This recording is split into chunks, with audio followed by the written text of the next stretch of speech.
We're also following breaking news. A major leader of the Jalisco New Generation cartel known as Mencho is dead after an operation carried out by the Mexican army. An official says military action was carried out in the western state of Jalisco. It happened after cartels attempted to block military operations, burning vehicles, and creating other roadblocks to incite chaos. Mexico's Ministry of National Defense says military personnel were attacked and returned fire on the cartel in defense, killing 4 people at the scene.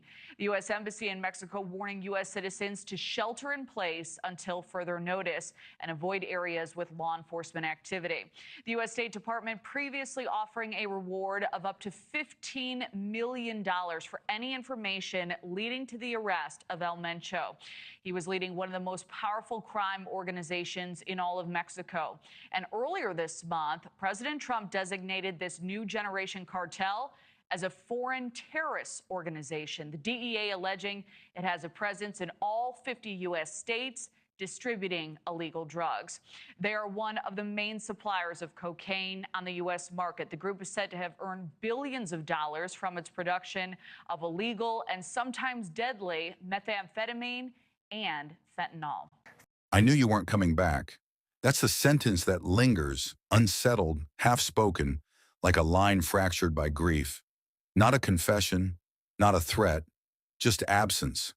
When the news broke, same cadence as every rumor before it, only this time louder, more detailed. People didn't believe it at first. Not because they couldn't process the idea that the most elusive kingpin in the Western Hemisphere could finally be struck down, but because millions had lived decades with his shadow as a constant pulse beneath everyday life. A low hum of fear and commerce in silent negotiation.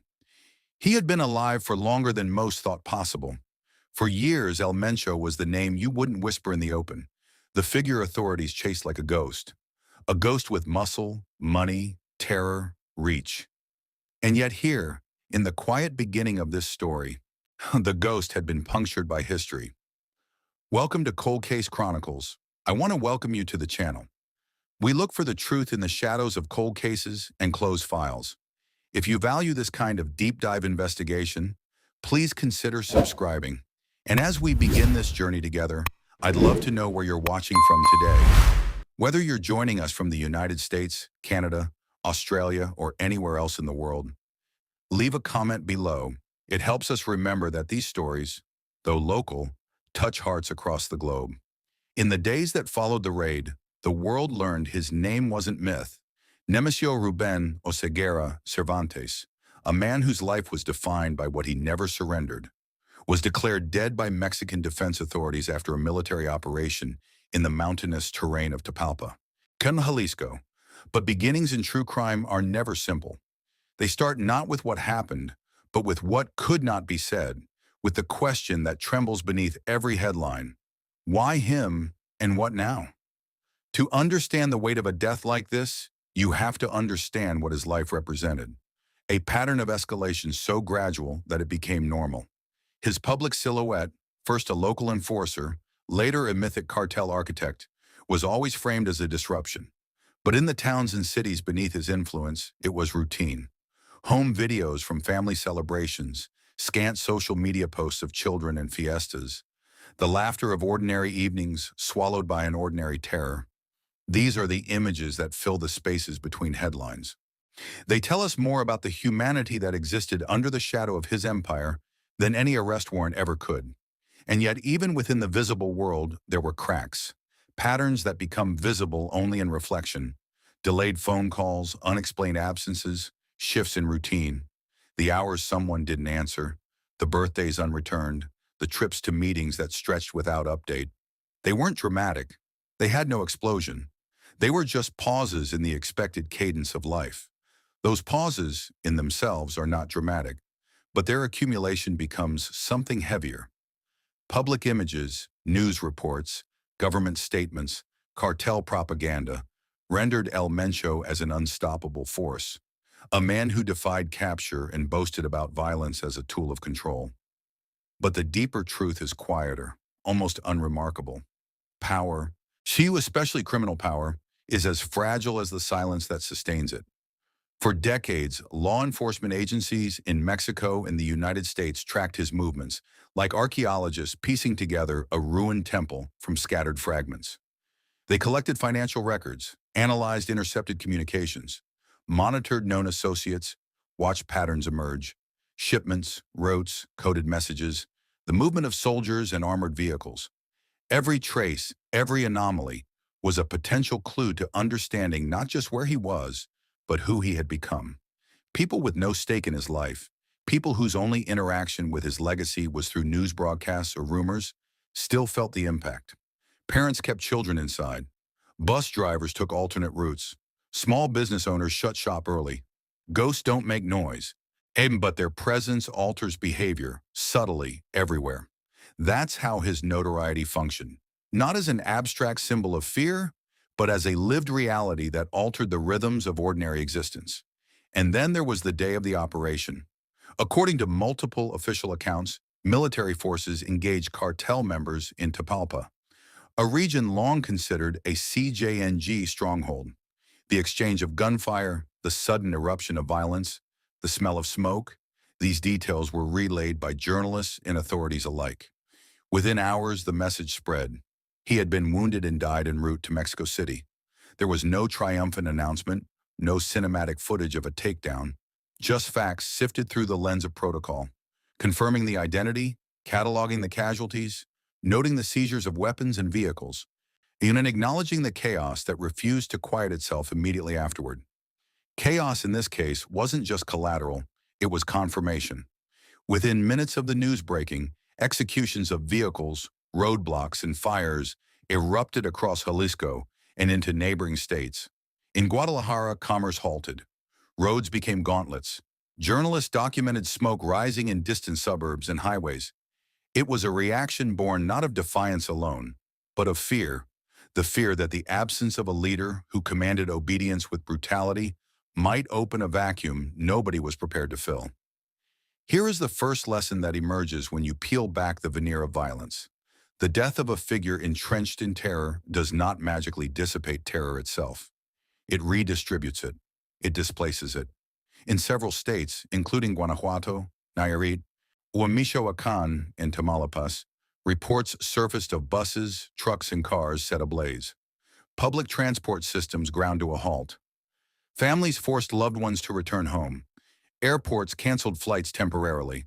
Governments issued alerts. Streets that had already known violence now knew it again. Different yet familiar. This wasn't mob frenzy. This was structured retaliation, a cartel's instinctive response to the death of its architect. The narrative that followed from official sources was subdued, methodical. Presidencia urged calm. The military emphasized discipline. Worldwide headlines lauded a major blow against organized crime. Analysts called it a turning point. But beneath these public statements, a quieter, more complex psychological truth emerged. Control had shifted, but not necessarily diminished. When we talk about the death of a kingpin as finality, we tell ourselves that violence ends when its leader dies. But that is not how long-rooted systems behave. Power rarely disappears when its figurehead does. There are whispers, now already beginning, about successors, shifts in alliances, the reconfiguration of routes and contacts. This is the invisible aftermath. In the months before the operation, El Mencho had already been the subject of multiple bounties and indictments. The U.S. Department of Justice had pursued him for manufacturing and distributing fentanyl, cocaine, methamphetamine, and other drugs with a multi-million-dollar reward offered for information leading to his capture.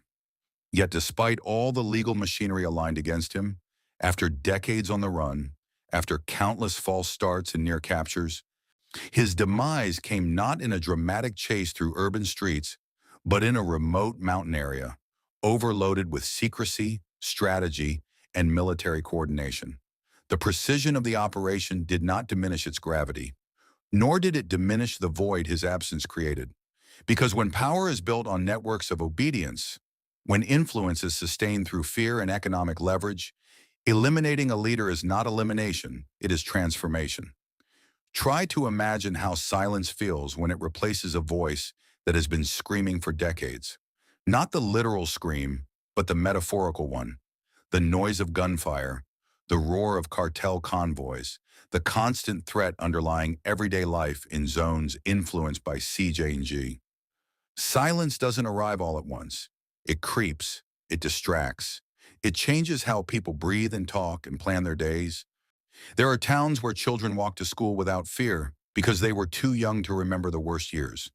There are families who lived their entire lives within view of cartel surveillance and never fully understood why, until now.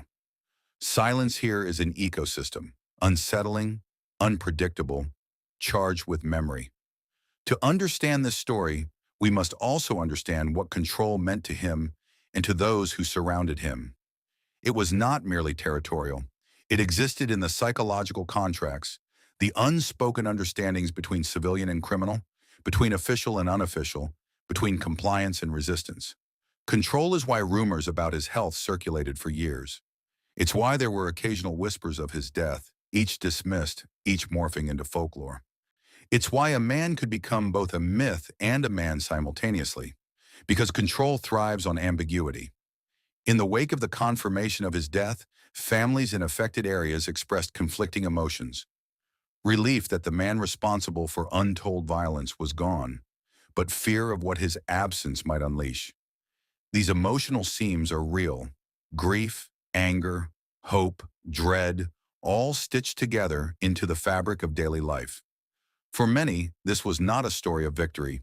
It was the opening of a new chapter whose end was not yet written. And that brings us back to the heart of this narrative. Truth is not a single event. Truth is the accumulation of moments, small and large, woven together until you begin to see patterns you couldn't see before. It is fitting, then, that as we continue this investigation, when we do not begin with what we think we understand about El Mencho's death, but what it reveals about us, about the society still grappling with his legacy, about systems that allowed him to flourish, about the fragile separation between order and chaos. He is dead, but the echo of his existence, the networks, the violence, the fear, the economics of underground systems persists, and it will for a long time. Because elimination of a figure does not erase the structural conditions that allowed his rise. He is gone, but the world that shaped him, and was shaped by him, did not end. Death is a boundary we mark on paper, a sentence in a report, a moment stamped by officials and amplified in headlines. But in streets and homes and communities that knew his name, not as news but as presence, the world after El Mencho's death feels like something else entirely. Something slower, something heavier, something unresolved. You remember how people spoke of him before he died, the legend murmured in taverns, the cautionary whispers exchanged in crowded markets at dawn, the name invoked without full articulation, as if even saying it aloud might bend the air toward danger. And yet, now that his body has been accounted for, now that the forensic confirmation exists and the world has acknowledged it, there is a deeper silence, one that resonates not because a man is dead, but because the structures he built still breathe. In Jalisco, the morning after the official announcement, families woke early, as they always did. Children ran barefoot into courtyards, laughing at mischief only they understood. Neighbors greeted each other with nods that were lighter than days past. But beneath those nods was a question that hovered, unspoken. What now? Mothers, who had once flinched at the sound of helicopters overhead, now pondered if the absence of that fear might itself be a new kind of pressure. Fathers, who had once plotted alternate routes home to avoid checkpoints or convoys, now wondered if normalcy was approaching or if it had already slipped out of reach. The death of a leader like El Mencho does not flip a switch from terror to peace. It raises a series of small, thorny questions that do not resolve themselves simply because a name has changed from present to past tense. A taxi driver in Guadalajara later told a journalist that for years he had carried passengers who refused to say his name, as if it had become cursed syllables they feared would summon calamity. After the announcement, that same driver admitted that he felt uneased by the quiet more than he ever felt in the cacophony of conflict. Silence, he said, sometimes sounds like waiting for a storm that never arrives. It's a remark that reveals something essential about how fear embeds itself in daily life. Terror is not always explosive. It is the patient pressure known only in body memory, the way shoulders tense upon approaching certain intersections, the instinctive scan of rearview mirrors, the uncounted seconds spent calculating alternative paths when engines start. Fear becomes habit, and or in habit becomes background noise, until the absence of that noise becomes louder than any alarm. When the Mexican government confirmed his death, official statements were brief and measured. Defense authorities announced that the military operation had achieved its objective and that El Mencho had been fatally wounded in the exchange. They emphasized coordination, precision, and the rule of law. They cautioned against reprisals and appealed for calm. Politicians spoke of victory and resilience. International partners spoke of strengthened cooperation against organized crime. But language like that, orderly, diplomatic, forward-looking, lives in a different realm than the one inhabited by the people who must move through everyday streets, whose lives were intersected by cartel logistics and cartel presence, not as abstract theory, but as tangible lived reality. In towns that had once borne the brunt of CJNG's presence, local shopkeepers shuttered their stores at sunset for years, not because of any legal requirement, but because they had learned through grim experience that the early evening hours were when convoys passed, guns glinted, and silence spread a different kind of dread. After the news broke that El Mencho was dead, many of those shopkeepers kept the same hours. For them, routine, even routine born of fear, felt safer than the uncertainty of change. The psychology of terror is not linear. It does not vanish simply because its architect no longer breathes. Rather, terror transforms. It reconfigures the way people think about routine, about boundaries, and about possibility. It seeps into the marrow of memory, and memory does not die when a leader does. Memory accrues. Memory persists. And so families who had lived under his shadow did not erupt in spontaneous jubilation.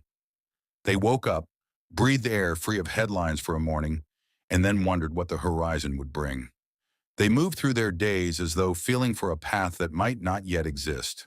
There were, of course, immediate tactical responses that played out on the streets.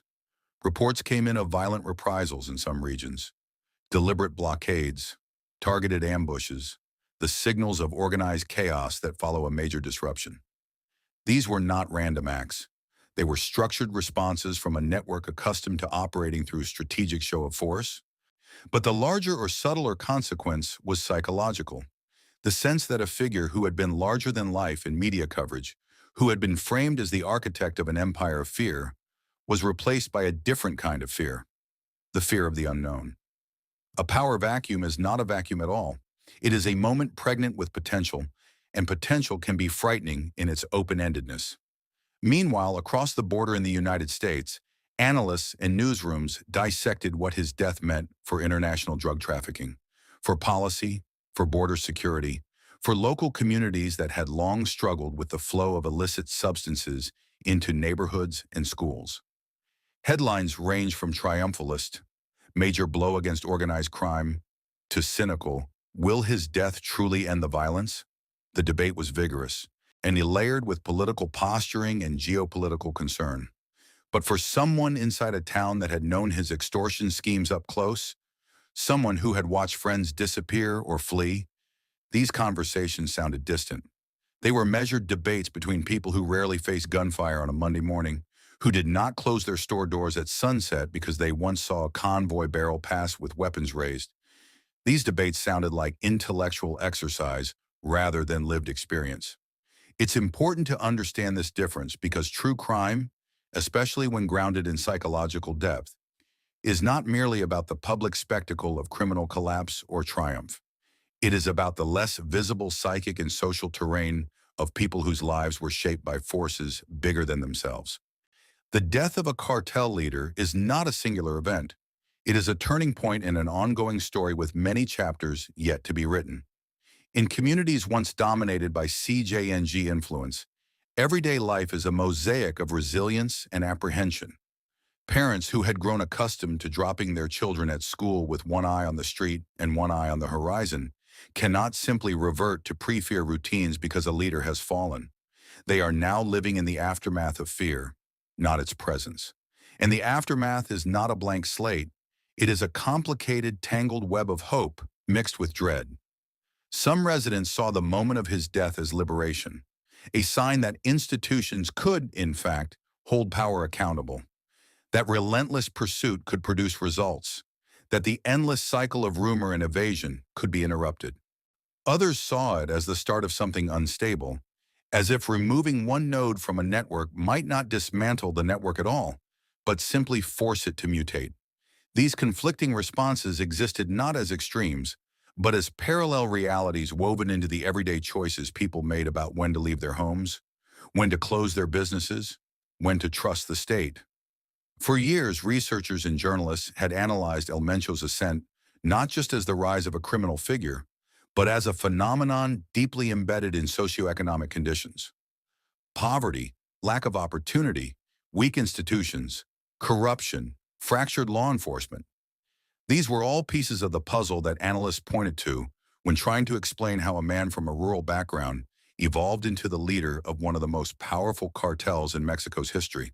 When his death does not erase these conditions. On the contrary, it brings them into sharper focus. Because when a person becomes larger than their context, when they are treated as a singular source of terror, it obscures the underlying conditions that allow them to rise and persist. The structural causes remain, even as the face at the center of global headlines changes. The psychological impact on law enforcement personnel who had spent years trying to track him is another layer often overlooked. Imagine spending a career chasing a ghost figure through intelligence reports and informants and cross-border coordination, only to find closure not in dramatic courtroom capture, but in a report that quietly verifies what many had long whispered. Some officers likely felt relief. Others likely felt the exhaustion of a long pursuit only partially resolved. The human cost of long investigations is something not measured simply by press releases. And then there are the families of victims whose stories were never singularly linked to his name in headlines. The mother whose son disappeared in a border town in 2017. The small business owner extorted into paying amounts that nearly bankrupted her shop. The teenagers who fell into addiction because of drugs that flowed through illicit channels traced back to cartel logistics. For these people, El Mencho's death is not a neat chapter with a beginning, middle, and end. It is an ongoing emotional landscape marked by loss, unanswered questions, small personal tragedies that resist closure. It is here in the emotional undercurrent of people's lives, and that the true contours of this story emerge, not in sensational recounting of busts and shootouts, but in the invisible ways people adapt, or fail to adapt, to the absence of a figure who loomed largest precisely because he was never fully known. The myth of El Mencho, like the myth of many powerful criminals, was partly sustained by ambiguity. Was he in the mountains? Was he in a safe house? Was he negotiating with politicians? Was he sick? Was he dead already? These rumors persisted not because of lack of effort by authorities, but because secrecy and misdirection are tools in the arsenal of survival. Ambiguity becomes a shield, and a shield becomes a weapon. And when ambiguity finally gives way to confirmed reality, when forensic reports and military briefings close the chapter on speculation, what remains are the psychological traces of uncertainty. People habituated to not knowing find it difficult to inhabit certainty, especially when certainty brings new questions rather than answers. So the death of El Mencho is not an end. It is a pivot point. It is the moment when something that was assumed to be permanent is revealed to be vulnerable. But vulnerability is not peace. It is a condition that demands new forms of negotiation, new forms of adaptation. In towns scarred by decades of violence, people do not wake up one day and declare normalcy restored. They wake up and notice small shifts. The absence of a convoy's rumble, the silence where there once was occasional gunfire, the tentative opening of a market stall that had once closed early. These small shifts, taken together, are not a return to normalcy. They are the first gestures toward a future that has not yet been named.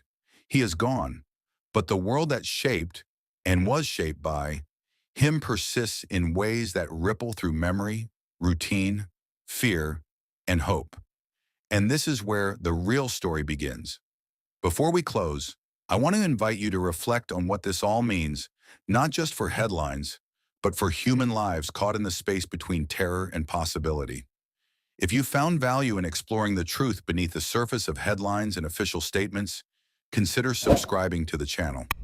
Your presence here helps ensure these stories are not forgotten, that the people behind them are not reduced to numbers or sound bites, and that the pursuit of understanding continues beyond the noise of breaking news. In the end, truth is not a single event. It is the slow accumulation of moment after moment, lived in quiet streets and whispered memories. The death of a kingpin is a landmark, but it is not closure. It is an invitation to look deeper, to understand more fully, and to honor not just the fact of death, but the lives that persisted in its shadow. And as we close, remember this. Endings may be announced, but they are seldom final. The echoes remain, shaping worlds in ways that refuse simple resolution.